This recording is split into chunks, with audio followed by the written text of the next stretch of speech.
Tala whalama e nei vaenga o telefou mai le au ona ngā le si ufonga o le lo mua, o le tala mua. E lua se fulu miliona tā la ua pa uai le tau o lo o te tongi e le mahlo i le taimi nei, mō fale e mana umia e tangata i taimi whaafu sei, e whaatusa lea i la whainga sa iai le tausanga te luai. Mai o le nei tūlanga, ua tūla i mai ai se atunga lunga tele i le ono si tia maua lunga ai lea, o le awha inga o tangata e le aini a inga mani fale e wha mautu i ai. O whainu mera mai le mtanga ruenga o le atina Aotearoa, le Ministry of Social Development ua iloa ai, le pa uifo mai le ono awhe whase lau luas fruiva o le awha inga o tāo sanga mo le neifeso soani mai le malo i le masina o aperilo le tausanga na tenei, i le na o le awhe luas e lau iwa se fulu le masina o se tema, o se pa ulea mai la fa inga e luas fumal tolu tesi male o fa miliona tā la, i le na o le tolu tesi male o fitu miliona tā la. Ua manino mai e fo i ia fa maunga, o le fa inga o tangata na mo mia ni fale no nofu ai, ona o mana onga fa sei, na pa uifo mai le lua afe lima se lau tolus fururua ia a perilo le tausanga na tenei, i le na o le fa se lau tolus furmale valu i le taimi nei. O le nei pol kalame le malo le ta ua o le emergency housing e feso soani le i tangata ua le aini fale no nofu ai mai e pu lea mai ma whaafoina e le mtanga luenga le nei o le MST. O tangata o lo o maua le benefiti su e ngā luenga o lo o lato maua i a le feso soani le malo i le tau o fale no nofu ai na pa uifo mai la fa inga e afe ono se lau se fulfa sa ia novema o le luafe luas fultolu, i le na o le luas se lau fas fulmaleono, i le masina o kuso o le tausanga nei. Na pa ufo i, ma le awha inga o tangata sa whaataro sanga ina i a lefeso soani, mai le afe fitu se lau fas fulmono na iai, i a novema o le luafe luas fultolu, i le na o le ono se lau tolus fruiva, i a au kuso o le tausanga le nei luafe luas fululima. Na whalia mai e le suiso upu o le Labour mō mata upu tau whale, le liwhai pule ia Karen McNulty, o ia wha maunga ua manino le iai, le pa u mai le iwa se furulua pasene na iai o tālo sanga, e wha manuia ina mō le fesoa soani i le luafe luas fultolu, i le na o le tolus fulvalu pasene i le tau sanga nei. Ua sanga wha mauni ai le wha le tonu o whainga wha vaia le malo so wha tasi o loo iei nei, i mata upu e a fia ai, i a fale e no nofu ai tangata. Peita ai, e manatu i a le minstala ngorango mata upu tau fale le malo o tama pautaka,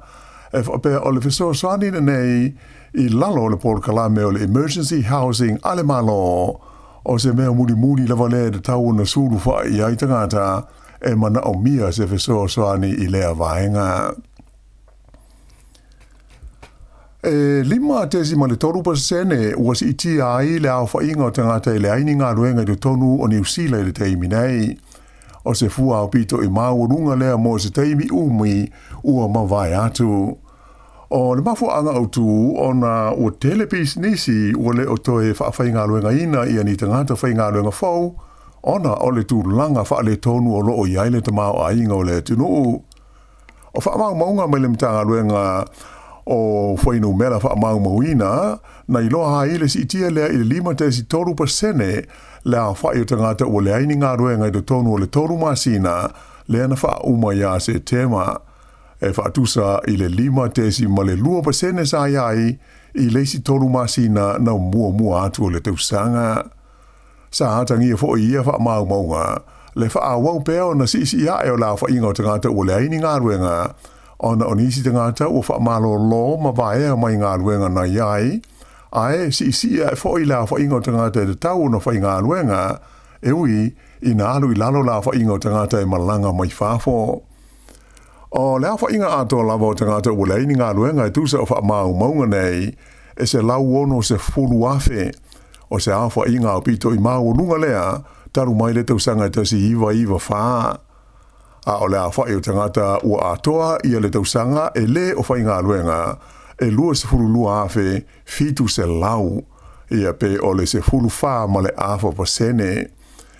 Le aise suinga la fa ingo tangata na maua ngā ruenga i tono le toru masina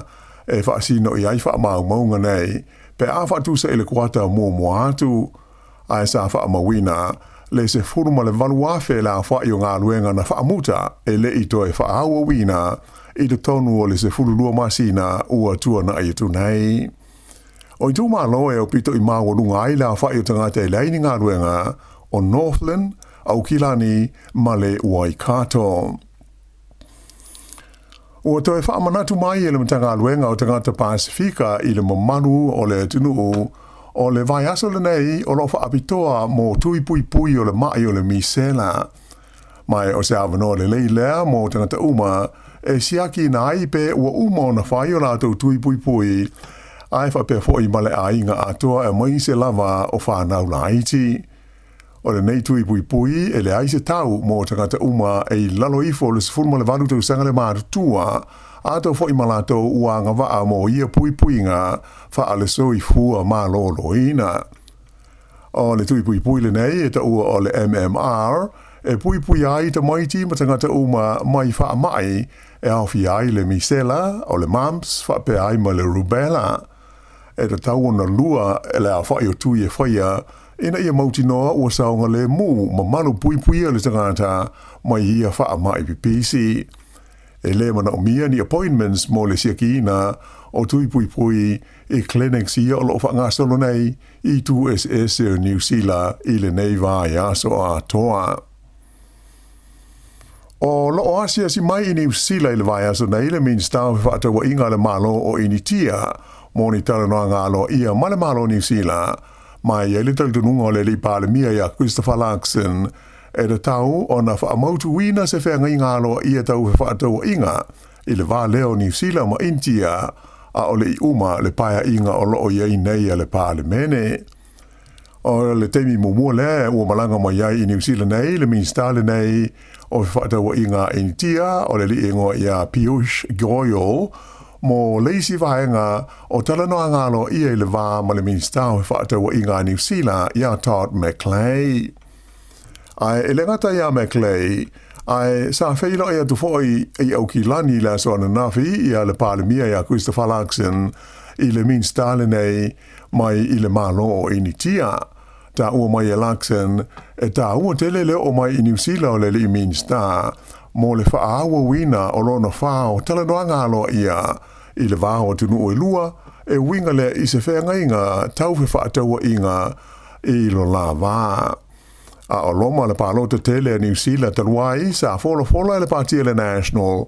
e te tau o na la tau whaamautu wina se whenga inga sa o loto tau whi whaataua inga i le vā o New Zealand ma initia i le paia inga mua la tau te taita ia ai se whainga maa lo. O oma o na whaailoa le pālemia o New Zealand le so longa le lei o la tau whasota inga ma le pālemia initia o na Rendra Modi ai whapea ma le minister whaataua inga ia Goyal mo le whaamoe e whaamautu wina se whenga inga sa loto fe whaataua inga i le vā o māloe lua. Ua whaamania mai e nisi o minister le kāpeneta e whapea o lo o ilo ina nei le whainga mālo so whaatasi New Zealand ni whainga mani awala e ave e se ai tangata e le aini a inga ia o lo o moe solo i polutito o fale i le onga de tonu o le aitele o Aukilani. Peitai e le imanino mai le au ililinga o ia fuafuanga le malo i le teimi nei. Ai o uma o na whailo mai a tunga o le tuangai ai whapea ai fwoi whalapo tonga o lo fina wina ni fale mo tangata e le aini a inga mo ni fale whamautu i ai i le ono whaia leo se sā ale malo e whaasanga i tangata e le aini a inga mai u ina ave se ai wha malo si i lantou mai te tonu o le tau langa o Aukilani.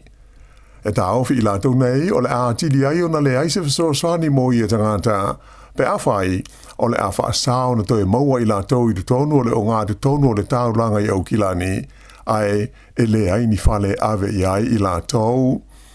Whailo mai e li pālemia ia Christopher Larkson i se whilo inga malautu Tala e le i whaia se whai unga mautu o le kāpeneta i lea mata aupu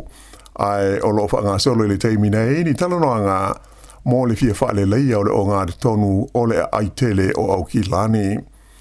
na whaamawhaina le pālemia, o le whaamalusia o se tū la whono, ave se ai tangata nei, e le tau na iai ni fuafuanga tāla whiangai, e lango iai, ma fesoa soni ai ia e la tau. Whaalia mai e le taitai o le tuangai a Chris Hipkins, o le whaasaina whaale tū la whono o tangata e le ai ni ainga, mai le o ngā te tonu o le taulanga i Aukilani, e le o le tali lea o le whaafita auli o ngaonga le nei, o le lava o whale o le mālo, mō ona tangata. Whailoa mai fo ele minister whale ia Chris Bishop, o lo ave le whaamumua i le sa idia leo ni whale whaapopo, e ave ia i tangata nei, ua manatu le mālo, ua avea mo whaafita auli mo pisnisi, ai maise o le tūlanga tau le leia mo le mātango fie o le aitele o Aukilani. Siri atu i le lua se furu afe la whai o li i matamaita i whai aonga na awai i le lātou te te, ma tāo fi aia lātou ngā ruenga i le waulia le so lulua na nafi, i lona lua o aso o suenga o le NCEA e pei ona whaanga solo ai le taimi nei. Whailo mai le pelestene o le asosia whai aonga wa onga mau lunga, le PPTA o le li o Chris Abercrombie, e talosia o le afiso soani le nei te i le whainga malo, e se e atua i e whaale leia tutongi e pei ona whaatalo sangaina i le vasenga o whaia onga. E le Italia e whaia onga le ofa le malo, mo se sitanga e lua ma le afo pasene o la tutongi le ana whaia ia se tema, ma whaia i ma le fuafuanga e wha waupea, ona whaia la te ma tau fia ngā luenga. Sa whaamawhaina mai le li pelestene, e talosia o le a iaise e isi fo i ofa fau o le malo, ina i whapea ai o na mawhai o na toi whaia ni talanoanga, ma tau fiai, le toi tūla i mai o se isi fo i te ai ia sanga iane le vasenga o whaia onga, i lo lātou tiute, o le awa o ina lea o alo mawhana wa onga. O lo whaawo pe ona pa ui lalo le tau o le susu a tō maisi tau mawha e ngau sia mai le susu a New Zealand le taimi nei. O le tau whaatulanga ina whaale wao māloa le Global Dairy Trade na iai i le pō le so lua na tenei na pa u le lua tesi ma le 4% ma tu lai mai ai i le tolu afe fitu se lauono valu tala Amerika i le tone o le whaaono ai lea ona pa u i lalo i le tau o le susu. Ua se so ma le pa ua tasi tesi ma le 4% sa iai taluai nei. O le tau o le susu pauta, le whole milk powder, le ea a fia te le aile tupe maua mo le au whai whaato anga o New Zealand. Na pa u le lua tesi ma le 5% ma tu lai mai ei nei le tau, e tolu afe lima se lauma le tolu tala Amerika i le tone, po o le ono afe, ono se lau ono iwa tala New Zealand i le tone tasi. O le tau o le pata e sidia i le 4% na pa uai ai o le cheddar e ono tesima le 1% i le pa u sa wha mauina ai le fo i tau mawhaenga o si mai le susu. Ua whalawa i tele mai le mana o le minister o whemalanga inga New Zealand Erica Stanford e te tau i company mo pisinisi o nā ngai mua e whaafai ngā ruenga tangata o New Zealand ia le aini ngā ruenga ona whaato a se e tuai le sue mai e tunu i whafo ia ni ala tau tangata whai ngā luenga. Ta ua fo e minister o company mo pisinisi e le whaautangia le nei mana o le malo e ono ave e sea mai ai le aia te tau ma le avanoa o lo rātou maua e ma whai ai ona sue mai e tunu i whafo ni tangata whai ngā luenga mo ala tau avanoa o lo whaasa lauina mai lea taimi i lea taimi. O le nei mana o le tamaita e minister le nei sa whailoa i le taimi o se whontanga ma company ma tangata e a fia i le au mai o tangata whai ngā luenga mai whafo. Peita ai o le tūlanga e manatu i lātou o loa a fia i ma tā auputa wāwano whai ngā luenga. O le fuafuanga le malo New Zealand e wholinga ua whai se wā o tangata whai ngā luenga mai whafo ma tangata o New Zealand e le o iaini ngā luenga. Tō tele lawa o tangata whai ngā luenga mai whafo ia na malanga mai ina ua toe te tala tua oi le tuana iai o le wha mai COVID-19 fruiwa i le tausanga i luafe luas furulua. O loo iei nei le tunu i visa whai ngā luenga e toru tausanga le au ngā, mai o ia visa e uma nei pe expire i nai masina o luma nai. o le tula fono lo iai e de tau itaka te whainga luenga nei o na tu ua le atu nuu a o le uma leo ngao la tau visa ai mai se pe a whai e lea ngā waa e tālu sanga mo se teimi whaau pōpō. E manatu le min staff e malanga inga o awano nei e de tau i pisinisi ma company o na ave mua le awanoa i tangata o New Zealand ia le aini ngā luenga